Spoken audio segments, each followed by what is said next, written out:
Com esteu, seguidors i seguidores del canal de YouTube dels Cims de Catalunya? Quina meravella avui haver pujat fins a l'Anoia, fins a Sant Pere Sallavinera, on pertany el turó dels Boixadors, muntanya de la Federació d'Entitats Excursionistes de Catalunya, del seu repte. És un cim de 847 metres i que es troba coronat, aquest turó, amb el castell de l'antiga família dels Boixadors, un castell impressionant. Va ser una família molt important en el seu moment.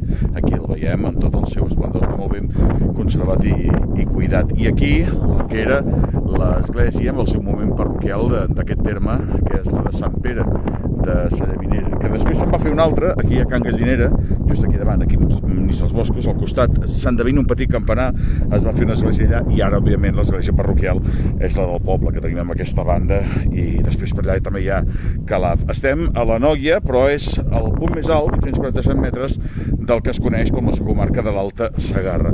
I la veritat és que a qualsevol lloc on miris és una autèntica preciositat. Per tant, us recomano molt aquesta excursió que es pot fer fins aquí, i la veritat és que és magnífic. Si fins i tot avui hi ha una mica de calitja, es veu Montserrat al fons, que és una autèntica meravella. I si us porteu a menjar, també podeu picotejar-ho aquí amb aquestes taules que han muntat. El turó de Boixadors, preciós.